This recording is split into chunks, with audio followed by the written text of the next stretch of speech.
She came into the cafe every other Sunday around 10. Always the same spot by the window. Always with a book she never quite read. The first time I noticed her, it wasn't because she was beautiful, though she was. It was the way she sat, like she was trying not to take up too much space in the world. That morning, I was behind the counter pretending to organize sugar packets. She ordered chamomile tea, said it softly, like the word itself could break. Chamomile. I repeated. She nodded. It's not much of a statement drink, is it? I smiled. Some statements don't need to be loud. She looked up then, just briefly, eyes steady, amused. You talk like you've thought about that before. Maybe I have.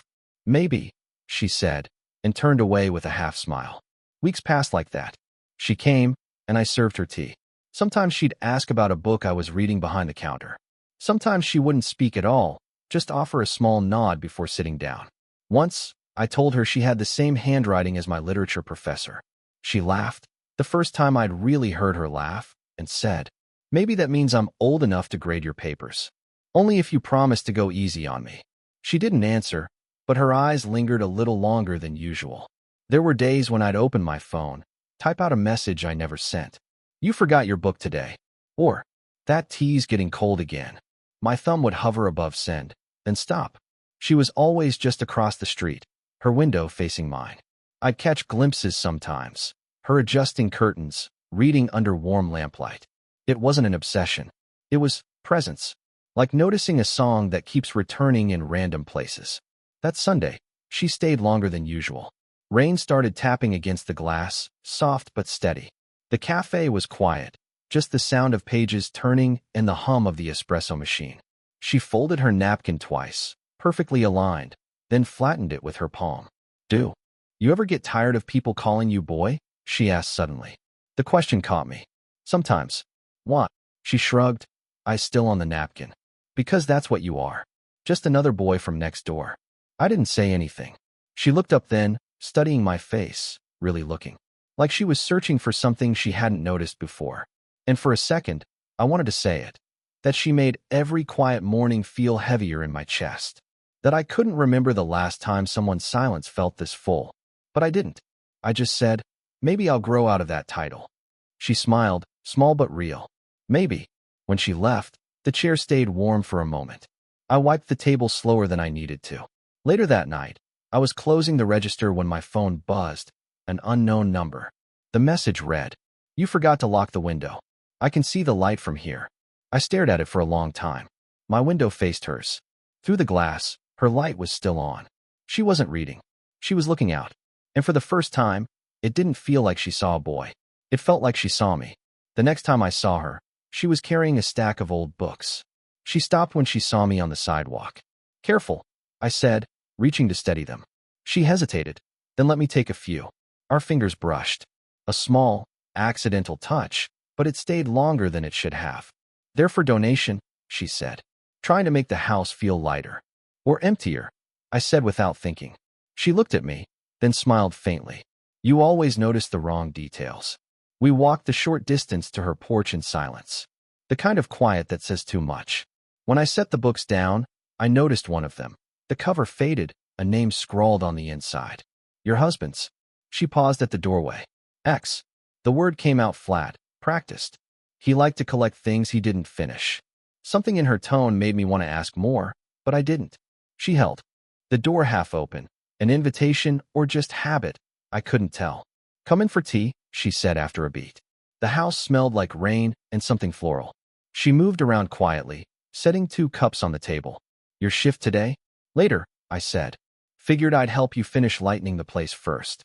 She gave me that half smile again, the one that never reached all the way to her eyes. We talked about nothing.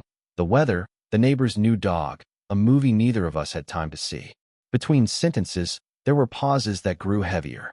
At one point, she said, almost to herself, "My son's your age.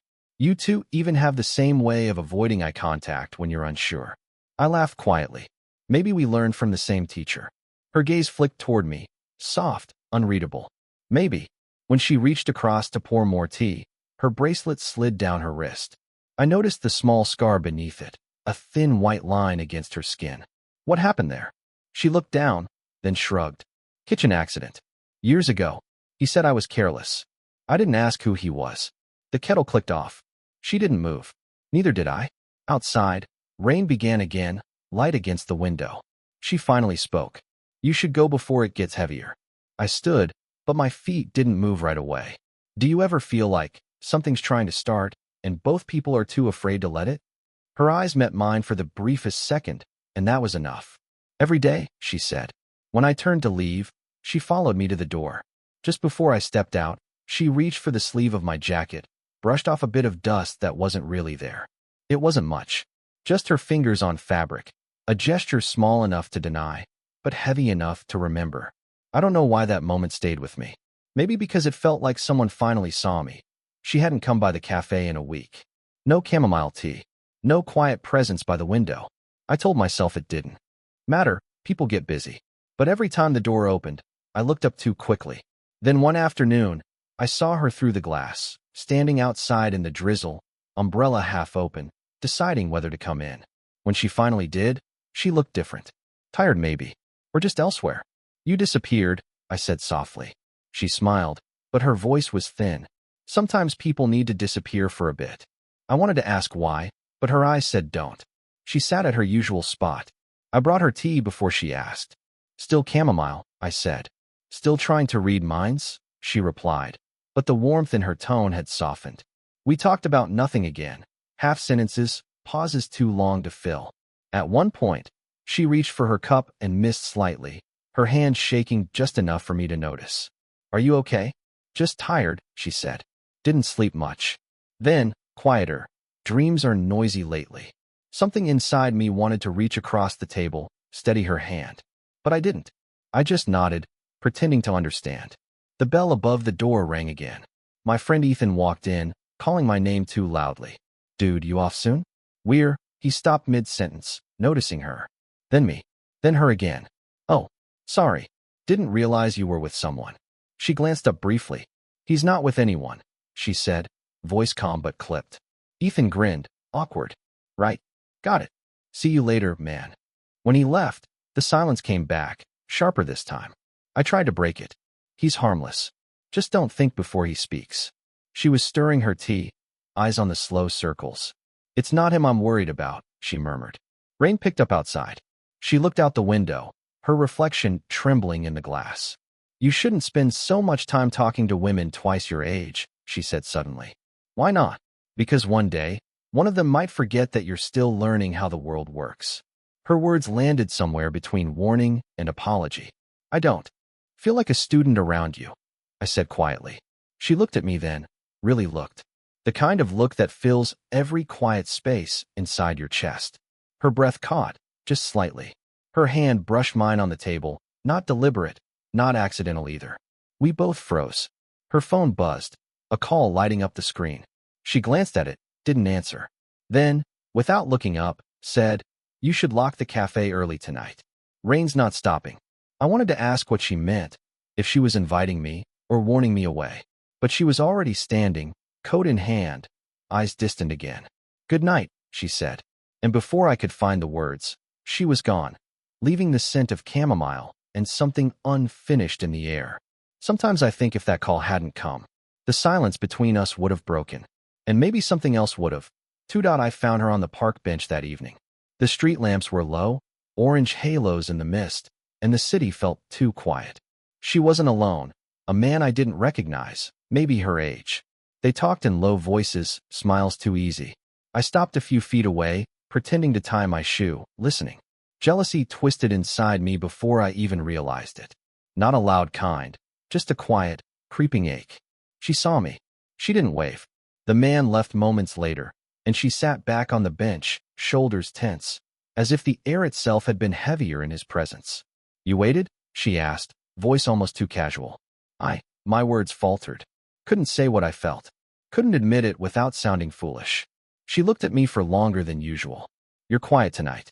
I wanted to tell her how it hurt to see her smile at someone else, how every small laugh she gave felt like it was meant to echo in my chest, not his. But I stayed silent. We walked slowly, side by side. Leaves wet under our shoes, quiet chatter from a couple passing. Do you ever regret things you don't say? I asked. She didn't answer right away. Instead, she fiddled with her bracelet, turning it over and over. "Every day," she said finally, almost to herself. Her eyes met mine. For a moment, it was just the two of us, a pause too long to ignore. "I don't know why," I said, voice low, "but I keep thinking about you in ways I shouldn't." Her hand twitched, brushing against mine on the bench as if by accident. It lingered. "Not fully mine. Not fully hers." "Ways you shouldn't," she repeated carefully. I swallowed. "Like, maybe wanting more than what we're allowed." She looked down. Her lips parted slightly. "We're not allowed." The street lamps flickered, and for a second, the world felt suspended. My chest was tight. Every small pause between us carried more weight than 1,000 words. "I don't know if I can keep waiting," I admitted. She tilted her head, eyes tracing my profile. "Waiting for what?" I wanted to answer. I wanted to say everything. That I noticed the way she laughed, how she tucked her hair behind her ear, how she made quiet mornings unbearable when she wasn't there. But instead, I just watched her, breathing shallowly, hands still brushing mine. Rain began again, light and steady, misting the street. Neither of us moved. Neither spoke. Then she asked softly, almost a whisper, "Do you even know what you want from me?" I wanted to answer, but the words lodged in my throat.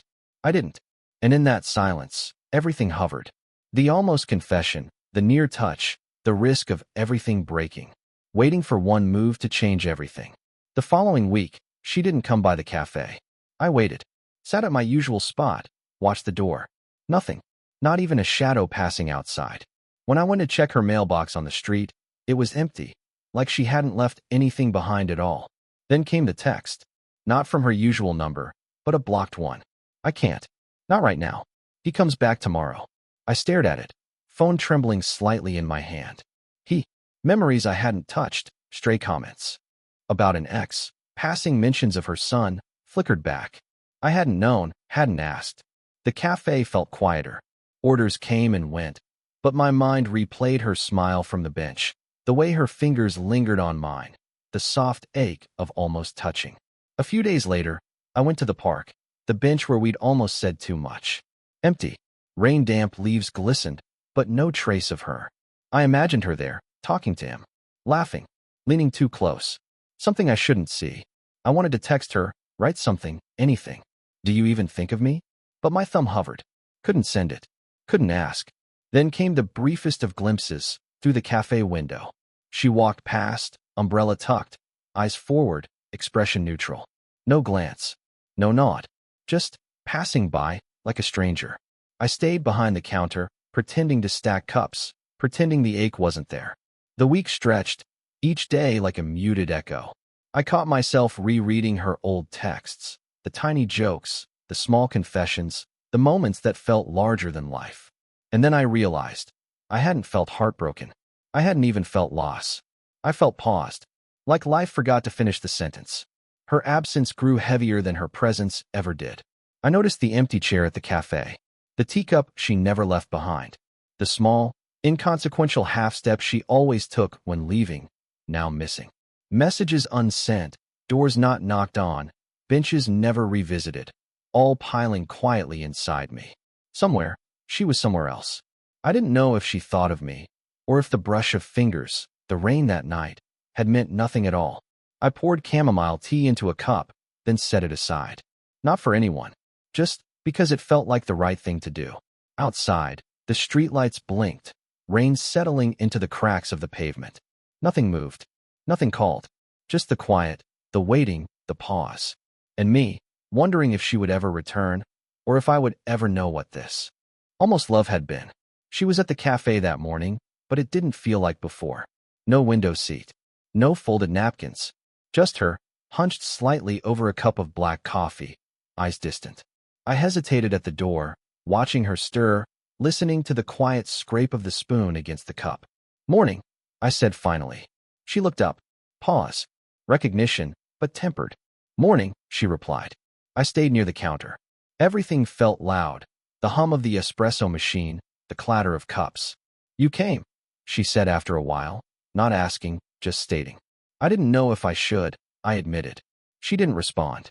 She just moved her cup slightly closer to the edge of the table, as if waiting for something I wasn't sure I was allowed to give.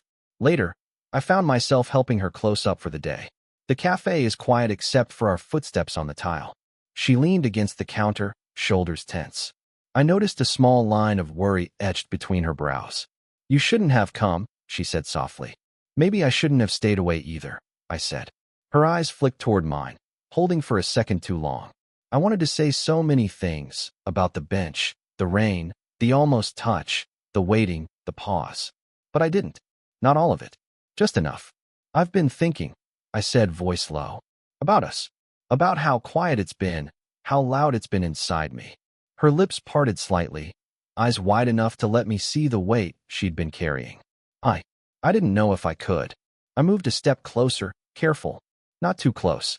Not too far. Neither did I said. She laughed quietly, breath trembling. We're terrible at this, aren't we? Terrible, yes. But maybe worth it. She didn't answer right away. Just let a small silence settle between us. The kind of silence that says everything is possible or nothing will ever be the same. Then, her hand brushed mine. Light, fleeting, but deliberate. I didn't pull away. I'm tired of pretending, I said finally. Tired of waiting for something that might not happen. She tilted her head, eyes softening. And if it does? Then we figure it out, I said. Step by step. Her smile came quietly, like a candle flickering to life after a long, dark winter. Not flashy, not perfect, but real. She squeezed my hand once. Just once. Okay, she said. And in that single word, the pause ended. Not with fireworks, or declarations, or grand gestures, just with presence. The kind of presence that held the weight of everything we hadn't said, and somehow made it enough. For now, mornings had settled into their own rhythm. I'd arrive at the cafe around 8:47 a.m., always a few minutes early, just to see her silhouette behind the counter before the city fully woke up. She'd hand me black coffee sometimes, without a word, just that small, knowing glance, like she remembered everything, yet nothing needed saying. The bench in the park was no longer a place of tension. It had become ours, quietly shared. Some days we sat in silence, letting the city hum around us. Some days we laughed softly about small absurdities, the way pigeons always managed to find the wettest spot on the pavement, or a misdelivered package that arrived months late. She still tucked her hair behind her ear when she concentrated. I still noticed the scar on her wrist, a line that used to feel like a story unfinished, now just part of the quiet of her presence. Tea had replaced chamomile for black coffee, though sometimes she'd joke about the statement drink that started it all. I smiled every time. That small ritual, the shared cup, the brief nod, the unspoken memory of every almost moment, had become the language we'd learned. Life hadn't paused. Work continued. Bills arrived. Neighbors still waved. Yet, somehow, it felt softer. The quiet ache of uncertainty had dulled into something steady, something earned. We'd talk about little things, a forgotten text, a book returned late, the smell of rain on sidewalks. But now there was no fear, no pause. Just presence. One evening, rain fell softly, tapping the windows like it had before. We stayed inside, shoulders brushing as we folded napkins together for the cafe the next day. Her hand lingered a fraction longer than necessary when she passed me one. I caught her eye. She caught mine. Neither said a word. That was enough. Time passed in these increments. 8:47 a.m., soft tea, long shadows, quiet laughter. No grand declarations. No sweeping gestures. Just two people who had learned each other's silences, their pauses, their faint trembles and moments of near confession. And one evening, when the cafe was nearly empty, she leaned slightly against the counter. Do you remember the first time you said you noticed the wrong details? She asked. I smiled. I do. You corrected me. She tilted her head, soft. And I've been noticing the right ones ever since. I wanted to say something. Something important. But instead, I reached for her hand. She didn't move away. We didn't speak. The weight of years, of almost, of pauses, rested there, and it was enough. Life wasn't perfect. It wasn't cinematic. But it was ours. Every quiet morning, every small touch, every shared cup of coffee. And in that quiet, the world felt warmer. Somehow softer. Somehow real. I watched her fold a napkin again, and for just a second, caught the way her eyes flicked toward mine. And I realized, she still saw me. Not as a boy. Not as someone half-formed. Just like me. That, in all its quietness, was everything. Did this story stay with you? What kind of quiet, real love stories do you want to hear next?